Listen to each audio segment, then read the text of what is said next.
DD किसान, बदलते भारत की शान। डीडी किसान, बदलते भारत की शान।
गर्मा गर्म कॉफी बनाकर लाया हूं तुम्हारे लिए। लो पी लो। अरे पी लो भाई, तुमसे भी टेस्टी बनी है। अरे क्या हो गया तुम्हें? जैसे कुछ नहीं जानते हो। मैंने पहले ही बोला था कि मैं नहीं जाऊंगी, फिर भी तुमने टिकट बना ली। पद्मा, चाचा चाची ने बहुत आग्रह से बुलाया है हमें। बस एक रात वहां रहकर किसी बहाने हम वहां से निकल आएंगे। मैं नहीं जाऊंगी बस। मेरे इच्छा के खिलाफ तुम मुझसे जबरदस्ती क्यों कर रहे हो? तुम अकेले जाकर वापस क्यों नहीं आ जाते? पद्मा, 10 साल बाद मैं गांव जा रहा हूं। मैं जिस गांव में खेल कूद कर पढ़ लिख कर बड़ा हुआ हूं, तुम्हें उस गांव को देखने के लिए एक बार भी मन नहीं करता है? शादी के बाद तो वही थी ना, लेकिन वहां रहकर जो अनुभव मुझे हासिल हुआ था, वो अनुभव मुझे फिर से नहीं चाहिए। बहुत प्यार है ना अपने गांव से, तुम ही जाकर आओ। पद्मा सुनो ना, अब क्या करूं मैं?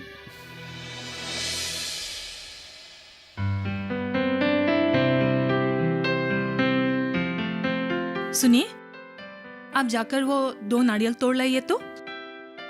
रुको, मैं कुछ हिसाब कर रहा हूँ, थोड़ी देर बाद ला कर दे। ठीक है। सुनो। हाँ? अचानक ये नारियल की क्या जरूरत आन पड़ी? क्यों, आप भूल गए? वो रूपम और पद्मा जो आ रहे हैं। रूपम को नारियल की लड्डू बहुत पसंद है। बेचारे को वहां कहाँ मिलेगा घर के जैसा लड्डू, इसीलिए मैं घर में ही बना के खिलाऊंगी उसे। उन्हें ये सब खिलाकर क्या फायदा? कितनी अशांति फैलाती है उसकी औरत। क्या तुमने देखा नहीं था पिछली बार उन दोनों के बीच कितनी लड़ाई हुई थी? आप भी ना उन पुरानी बातों को लेके बैठे हैं। भूल जाइए ना वो सब। कितने सालों के बाद आ रहे हैं वो लोग। इस बार भी तैयार है ना पार्वती? वे लोग ठहरे मुंबई वाले और हम ठहरे गांव के। पता नहीं इस बार कौन सी फिल्म दिखा दी है तुम्हारी पद्मा। ऐसा मत कहिए, हमारी भी तो गलती थी उस वक्त। कैसी गलती? क्या गलत किया था हमने? अरे ये सब छोड़िए भी, बरसों बाद लड़का घर आ रहा है। आप जाइए तो नारियल लाइए, मैं लड्डू बनाने की तैयारी करती हूँ।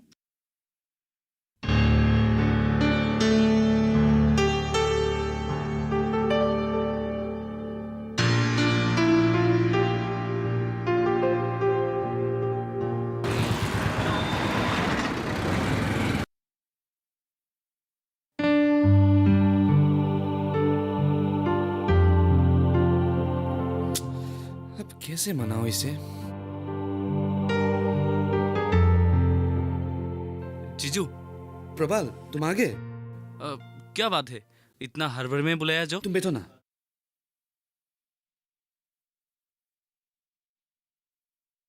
बात ही ऐसी है प्रबाल, मैं समझाकर थक चुका हूं। अब तुम ही कुछ करो। बताया तो क्या हुआ? प्रबाल, एक विशेष कारण से मुझे गांव जाना पड़ रहा है। चाचा चाची के साथ मैंने बात की, वो लोग कह रहे हैं कि हम दोनों जाएं। बरसों हो गए हैं हमें देखे हुए, वे हमें देखना चाहते हैं। अच्छा, ये बात है। पर तुम तो अपनी दीदी को जानते ही हो, अपने जिद पर अड़ी रहती। वो कह रही है कि एक दिन के लिए भी वो हमारे गांव नहीं जाएगी। अब मैं क्या करूं बताओ? मेरे साथ रहने के लिए उसे कोई प्रॉब्लम नहीं है, लेकिन गांव नहीं जाएगी वो। अब टिकट भी हो चुका है, समय भी ज्यादा नहीं है, इसलिए उपायांतर होकर मैंने तुम्हें बुलाया है। अब तुम ही उसे समझा कर देखो। मेरे समझाने से वो थोड़ी ना मानेगी, बहुत जिद्दी है। फिर भी एक बार समझा कर तो देखो, मान जाए तो ठीक है। ठीक है, मैं एक बार कोशिश करके देखता हूँ।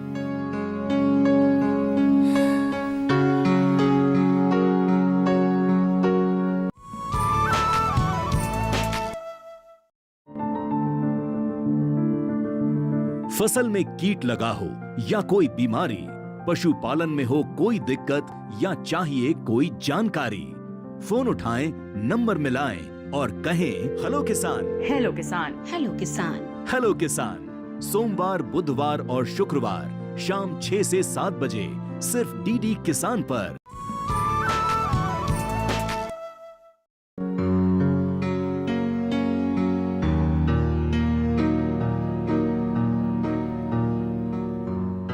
दीदी, सुना है तुम गांव जा रही हो?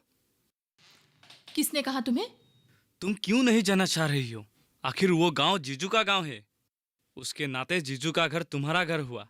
पता है मुझे कि वो मेरा भी घर है, पर मैं उस गंदे माहौल में दोबारा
वैसे भी तुम्हारी ये सब बातें जीजू को सुपते होंगे। तुम दोनों मिर्शेट हो, पैसे की भी कोई कमी नहीं है। वहां जाकर कहीं और रह लेना।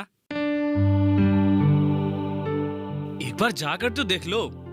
10 साल बाद कौन जाने वहां क्या माहौल होगा। गुवाहाटी पास ही तो है। मैं होटल में रह लूंगी और रूपम गांव में रहेगा।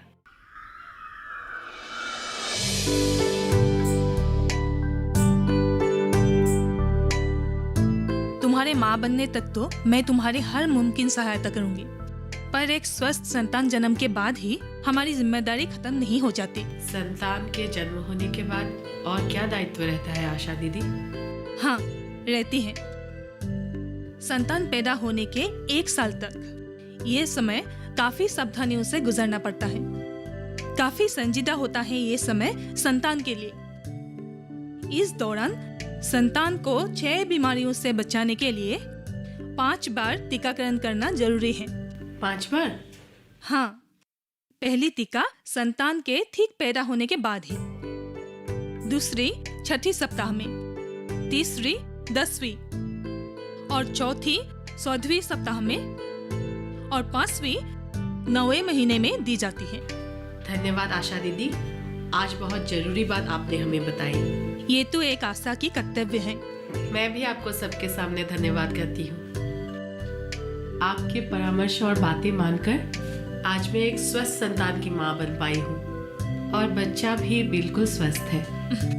धन्यवाद मुझे नहीं, धन्यवाद सरकार ने आप लोगों को दी है, जो आप लोग सरकार की इस स्वस्थ भारत अभियान में जी जान डाल के लग चुके हो।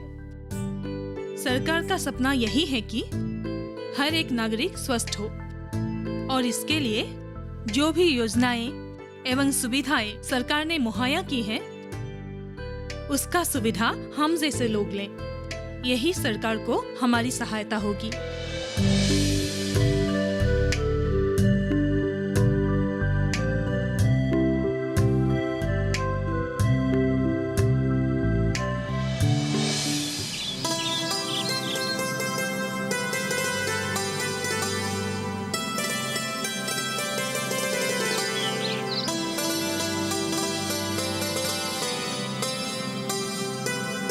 कुमुद, क्या बात है, आज थैला कुछ ज्यादा ही भरा हुआ लग रहा है। हाँ मदन भाई, आज कुछ ज्यादा ही खरीदारी की। हमारे बेटे और बहू आ रहे ना मुंबई से, इसलिए। क्या बेटा और बहू? मतलब रूपम और पद्मा? हाँ। वो झगड़ेलू दंपत्ति। भगवान तुझे बचाए कुमुद, सावधान रहना। न जाने इस बार क्या नाटक रचेंगे वे लोग आकर। तुम लोगों का और कोई काम नहीं है क्या? 10 साल पहले किसके घर में क्या हुआ था, क्या नहीं हुआ था, वही सब लेकर अब तक बैठे हो। दूसरों के तो ठीक ही देखते हो, लेकिन खुद की क्या? महीना भर पहले तुम्हारे बेटे ने जो किया था वो सब याद है कि नहीं? अब भी जाकर देखो, तुम्हारा लाडला बेटा दीपा के घर के सामने खड़ा हुआ अब भी मिलेगा। बात करने आता है।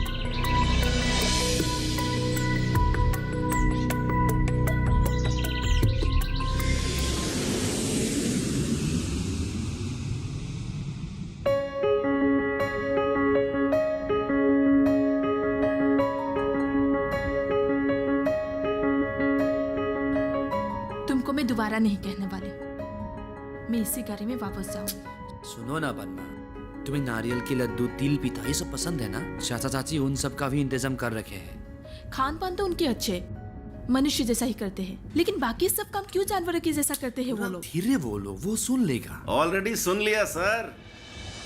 दीदी, आपकी तरह मुझे भी पहले गांव पसंद नहीं था, लेकिन किस्मत में धर्मपत्नी गांव से ही मिली और अब फुर्सत मिलते ही गांव की ओर चल पड़ता हूँ, अपने ससुराल। गांव का खाद्य, वातावरण और वहाँ के आदर सत्कार शहरों में कैसे मिलेगा? वही तो, गांव में ही तो हमारा आधार है। शहर की यांत्रिक जिंदगी छोड़कर जब मैं गांव आता हूँ तभी मुझे बहुत सुकून मिलता है, इसलिए मैं गांव आते रहना चाहता हूँ। ये लो। चुप रहो पद्मा प्लीज।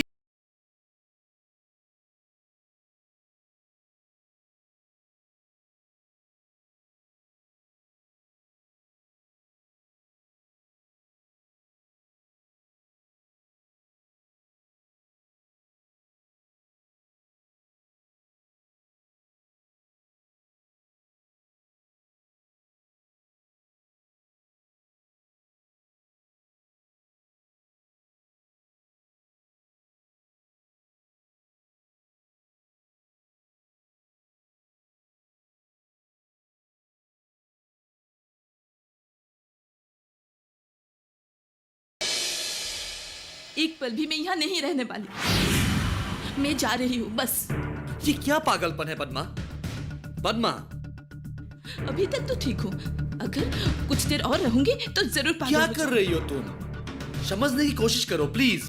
कहाँ जाओगी तुम?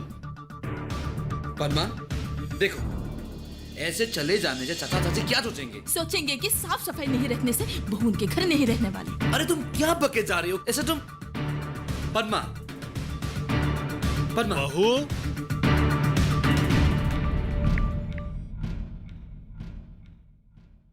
कहाँ जा रही हो बहू? अपने घर। पर क्यों? आप अपने भतीजे से पूछ लीजिए। यहाँ कोई असुविधा हो रही? रहने दीजिए। आपके यहाँ आदमी लायक रहने की परिस्थिति नहीं है। जैसे गाय एक ही जगह पर खाते पीते और मल मूत्र छोड़ते हैं, ठीक उसी तरह की जिंदगी आप लोग जी रहे हैं। हाँ, एक फर्क है, आप लोग रसोई घर में पकाते हो और गाय नहीं। तुम्हें यहाँ रहना है ना, जरूर रहो। मैं जा रही हूँ। पन्ना सुनो, बहू,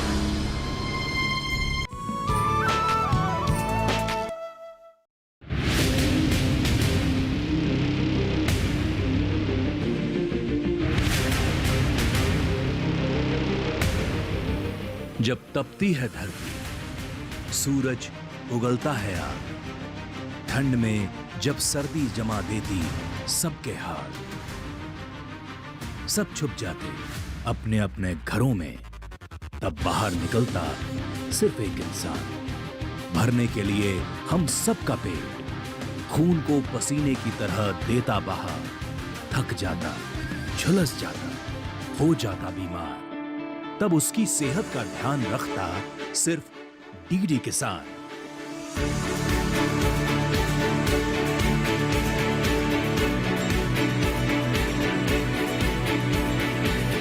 देखिए स्वस्थ किसान शनिवार शाम 6 बजे लाइव, सिर्फ दूरदर्शन किसान चैनल पर।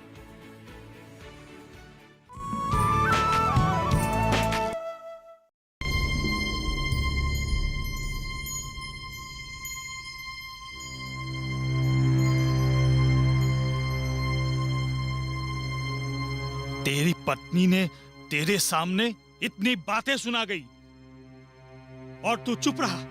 दरअसल इन सब चीजों की आदत नहीं है उसे, इसलिए। आदत की बात छोड़,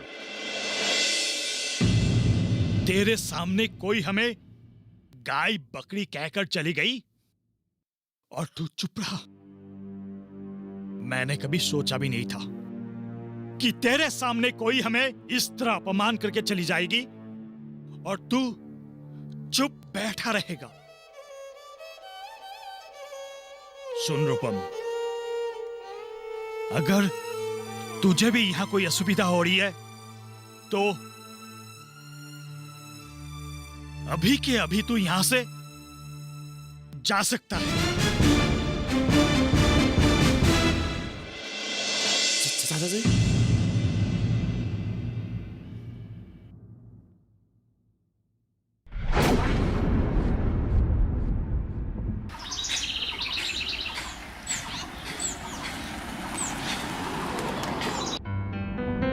ये तुम्हारा ही गांव है तो गलती से कहीं ऑटो नहीं चले आए हम?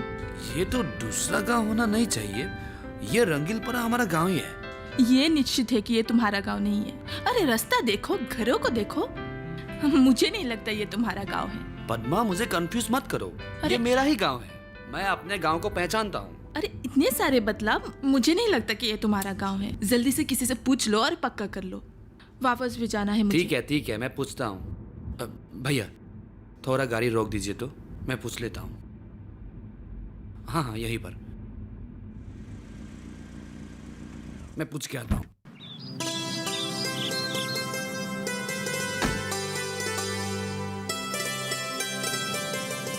सुनिए भैया। हाँ, ये रंगीलपरा गांव ही है ना? दादा, ये रंगीलीपरा गांव ही है। ठीक है, थैंक यू।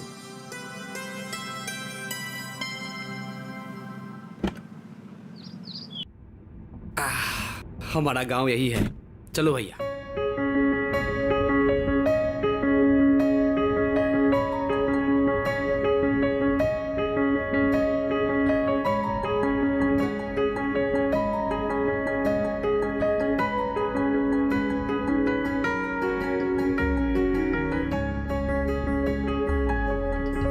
देखिए जी, वो लोग इतने सालों के बाद गांव आ रहे हैं। आप कुछ उल्टा सीधा मत कर दीजिएगा और वो पुरानी 10 साल पुरानी बातों को लेकर मत बैठ जाइएगा।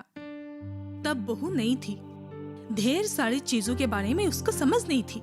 समझ नहीं थी? क्या वो नाबालिग थी? अरे वो रूपम की बहू बनकर आई थी और आते ही हमारे अपमान करके चली गई। पता है हम अपमानित हुए थे, पर गलती हमारी भी तो थी ना। हमें भी समझना चाहिए था उसकी हालत। शहर से एक लड़की आकर उस तरह की माहौल में टीक पाना सहज बात नहीं है। पर कम से कम हमारे उम्र और रिश्ते का तो लिहाज करना चाहिए था ना। थोड़ा सा तो सम्मान करना चाहिए था ससुर होने के नाते। सम्मान?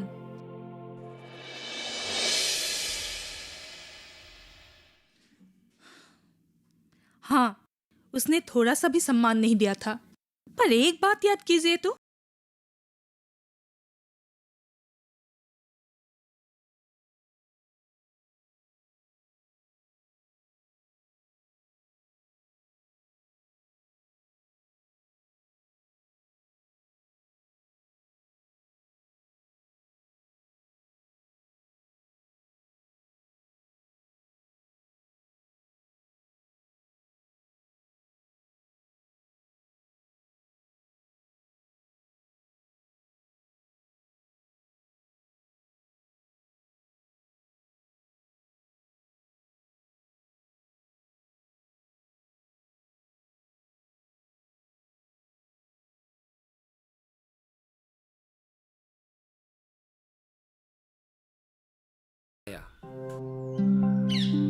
हमें तो लग रहा था हम रास्ता भूलकर कहीं और आ गए।